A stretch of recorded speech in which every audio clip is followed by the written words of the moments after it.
2026ஆம் ஆண்டு நடைபெற்ற சட்டமன்ற பொதுத் தேர்தலில் அனைத்து இந்திய அண்ணா திராவிட முன்னேற்ற கழகம் பெரும்பான்மையோடு வெற்றி பெற்று ஆட்சி அமைக்கும்.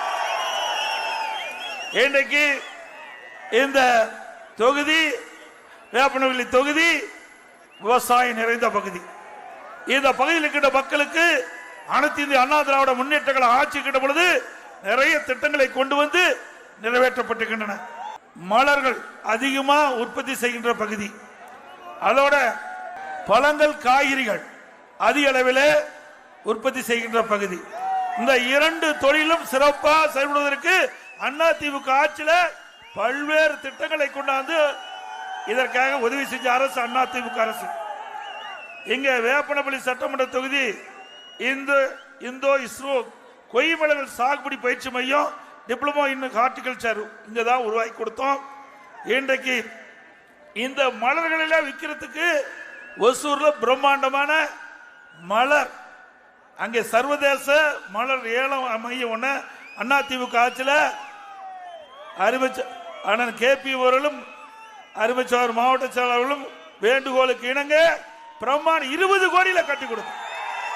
இங்க உற்பத்தி செய்யப்படுகின்ற நம்முடைய விவசாயிகளுக்கு நியாயமான விலை கிடைக்கணும். நாம் உற்பத்தி செய்யப்படுகின்ற இந்த மலர்கள் அண்டை மாநிலமான பெங்களூருக்கு சென்று அங்க போய் விற்பனை செய்யக்கூடிய அவல நிலையை மாற்றி இவர்கள் மரியாதைக்கு அண்ணன் KP அவர்கள் கேட்டுக்கொண்டதுக்கு இணங்க இந்த பகுதியில் ஒசூர் பகுதியில் 20 கோடி மதிப்பில் சர்வதேச ஏல மையம் ஒன்றை ஆரம்பிக்கப்பட்டு அது அப்படியே பூட்டி கிடக்குது. இன்றைக்கு வரைக்கும் அதை முழுமையாக திறக்கல. அதை திறந்து அங்கே சர்வதேசத்தில் இருக்கிற ஏல மையத்தை நடத்துகின்ற பொழுது பல்வேறு பகுதியிலிருந்து வியாபாரிகள் வந்து அந்த மலரை வாங்கி வெளிநாட்டுக்கு அனுப்பக்கூடிய சூழ்நிலை வருகின்ற பொழுது நம்முடைய விவசாயிகளுக்கு நல்ல விலை கிடைக்கும்.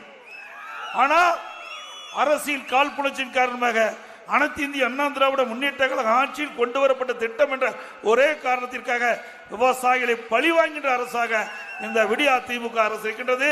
மீண்டும் உங்களுடைய துணை கொண்டு அண்ணா திமுக ஆட்சி மலர்ந்தவுடன் இந்த சர்வதேச ஏல மையம் திறக்கப்படும். இங்க இருக்கிற விவசாயிகளுக்கு நியாயமான விலையிலே இந்த மலர் விற்பனை செய்யக்கூடிய ஒரு சூழலை உருவாக்கி தருவோம். இது வேளாண் நிறைந்த பகுதி. அனைத்து இந்திய அண்ணா திராவிட முன்னேற்ற கழக ஆட்சி இருக்கின்ற பொழுது இன்னைக்கு வேளாண் பெருமக்கள் எந்த நேரத்துக்கு சென்றாலும் மின் மோட்டரை இயக்கலாம். இப்பொழுது அதில் அப்படி இல்லாத ஒரு சூழல் ஷிப்ட் முறையில் இப்போட மின் மோட்டருக்கு ஷிப்ட் முறையில் தான் இன்றைக்கு மின்சாரத்தை இன்றைக்கு வழங்கக்கூடிய சூழ்நிலை. இதனால் விவசாயிகள் கடுமையாக பாதிக்கிறாங்க. ஏன்னா பகல் நேரத்தில் தான் விவசாய தொழிலாளி வர்றாங்க. அப்படி பகல் நேரத்தில் மும்முனை மின்சாரம் இருந்தால் தான் அந்த வேளாண் பணி சிறப்பாக செய்ய முடியும். ஆனால் இரவு நேரத்தில் அந்த மின் மோட்டரை இயக்கக்கூடிய அளவிற்கு ஷிப்ட் முறையில் அந்த மும்முனை மின்சாரத்தை வழங்கினால் விவசாயி பாதிக்கப்படுவார்கள். மீண்டும் அதிமுக ஆட்சி வந்த பிறகு ஏற்கனவே அறிவிக்கப்பட்டபடி 24 hours 24 மணி நேரம் விவசாயிகளுக்கு மின் மோட்டரை இயக்கலாம்.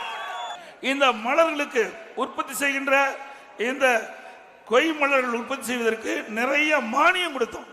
அதிமுக ஆட்சியில் இருக்கும்போது நிறைய மானியம் கொடுத்து அந்த விவசாயிகளை ஊக்குவிச்சு அதனால மலர் சாகுபடி செய்கின்ற விவசாயிகள் தண்ணீர் பெறுகின்ற அளவிற்கு நல்ல லாபம் பெறுகின்ற அளவிற்கு அதிமுக ஆட்சியில் நடவடிக்கை எடுக்கப்பட்டது. திமுக ஆட்சிக்கு வந்த பிறகு இந்த மானியத்தை நிறுத்தி விட்டார்கள். இப்படிப்பட்ட ஆட்சி தேவையா? அதே போல குடிமராமத்து திட்டம் அற்புதமான திட்டம். நம்முடைய பகுதியில் இருக்கின்ற ஏரி குளம் குட்டைகள் அனைத்தும் பல ஆண்டுகளாக தூர்வாராமல் இருந்தது. அந்த குட்டை ஏரிகள் எல்லாம் தூர்வாரப்பட்டு அந்த நிலத்தடி நீரை உயரச் செய்து கோடை காலத்தில் விவசாயிக்கு தேவை நீர் நிலத்தடி நீர் உயர்ந்தது. அந்த வண்டல் மண் விவசாயியுடைய நிலத்திற்கு அடியுரமாக பயன்படுத்தப்பட்டு நல்ல விளைச்சல் விவசாயி கிடைத்தது.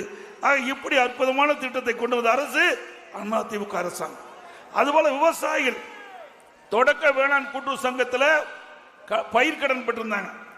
அந்த விவசாயியுடைய கோரிக்கையை ஏற்று அம்மா இருக்கின்ற பொழுது ஒரு முறை விவசாயிகள் வாங்கிய பயிர்க்கடன் தள்ளுபடி.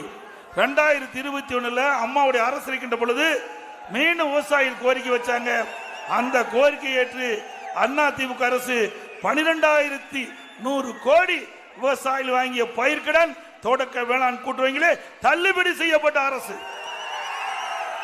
ஒரே ஐந்தாண்டில் 2 முறை கடன் தள்ளுபடி செய்யப்பட்ட ஒரே அரசாங்கம் அதிமுக அரசாங்கம். வறட்சி, அப்படி வறட்சி வருகின்ற பொழுது அந்த விவசாயிகள் துன்பப்படக்கூடாது என்பதற்காக அவர்கள் பயிரிட்ட பயிர்கள் எல்லாம் அந்த வறட்சியால் சேதமடைந்தது. அதையெல்லாம் கணக்கிட்டு அந்த விவசாயிகளுக்கு அனைத்து இந்திய அண்ணா திராவிட முன்னேற்ற கழக அரசுகின்ற பொழுது அவர்களுக்கு இழப்பீட்டு தொகை வறட்சி நிவாரணம் கொடுத்த ஒரே அரசாங்கம் தமிழ்நாட்டில் அதிமுக அரசாங்கம். 2248 கோடி கொடுத்தோம். அது மட்டுமல்ல, நம்முடைய கிருஷ்ணகிரி மாவட்டத்தில் மா விளைச்சல் அதிகமாக இருக்குது. மா நிறைய விவசாயிகள் பயிரிடுறாங்க. இன்னைக்கு கடந்த ஆண்டு இந்த மாம்பழம் கடுமையான விலை வீழ்ச்சி ஏற்பட்டு விட்டது. இதனால் விவசாயிகள் கடுமையாக பாதிக்கப்பட்டாங்க. பல முறை இந்த அரசாங்கத்துக்கு நாங்கள் விவசாயிகள் பாதிக்கப்பட்டாங்க, அவருக்கு இழப்பீடு கொடுக்க வேண்டும் என்று கூறி வந்தோம். அதையெல்லாம் காதில் வாங்கிக் கொள்ளவில்லை. ஆனால் அனைத்து இந்திய அண்ணா திராவிட முன்னேற்ற கழக சார்பாக மரியாதைக்குரிய அண்ணன் KP அவர்களும் மாவட்ட செயலாளரும் முன்னிருந்து, அதேபோல கொல்லிப்புறச்சாளர் முன்னிருந்து அங்கே அந்த போராட்டத்தை முன்னிருந்து நடத்தினோம். அந்த மா விவசாயிகள் பாதிக்கப்பட்ட விவசாயிகளுக்கு அரசாங்கம் இழப்பீடு தரும். ஒரு ஏக்கருக்கு 30,000 ரூபாய் இழப்பீடு தரும் கோரிக்கை வைத்து போராடிய அரசு அதிமுக அரசு. எப்பொழுதெல்லாம் விவசாயிகள் பாதிக்கப்படுகிறார்களோ அப்பொழுதெல்லாம் குரல் கொடுக்கின்ற ஒரே அரசாங்கம் அதிமுக அரசாங்கம். இரவு பகல் பாராமல் உழைத்து அதனால விளைவிக்கின்ற அந்த உணவுப் பொருள், அதனால விவசாயிகள் நஷ்டப்படுறாங்க. அப்படி நம்முடைய விவசாயிகள் படுகின்ற கஷ்டத்தை எண்ணி அதிமுக அரசு இயற்கை சீற்றத்தால் பேரிட காலத்தில் இப்படிப்பட்ட நிகழ்வு வருகின்ற பொழுது அனைத்து இந்திய அண்ணா திராவிட முன்னேற்ற கழகம் விவசாயிகளை பாதுகாக்கின்ற விதமாக இழப்பீடு தொகை தொடர்ந்து கொடுத்து கொண்டிருந்தது. ஆனால் இந்த திராவிட மாடல் ஆட்சி அமைந்த பிறகு விவசாயிகள் படுகின்ற துன்பங்கள், துயரங்கள், வேதனைகளை கண்டுகொள்வதில்லை. ஆக மா விவசாயிகள் கடுமையாக பாதிக்கப்பட்டாங்க.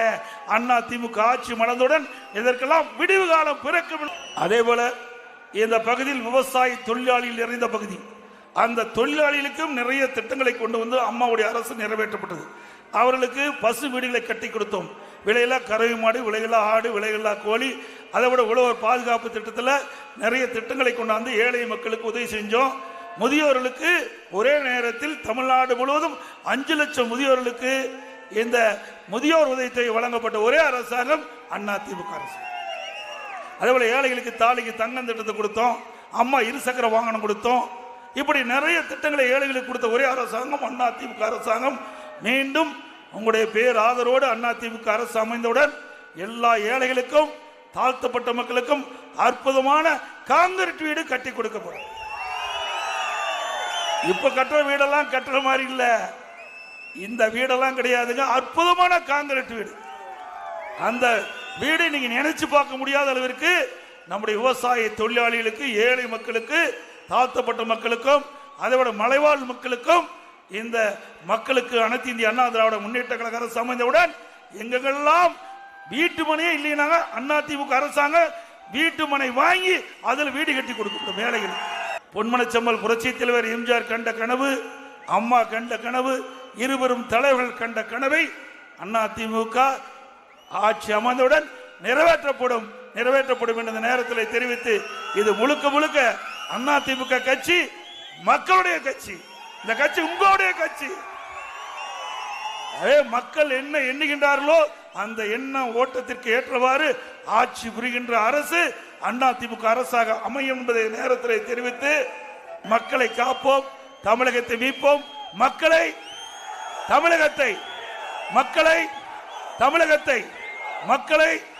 தமிழகத்தை பை பை ஸ்டாலின்.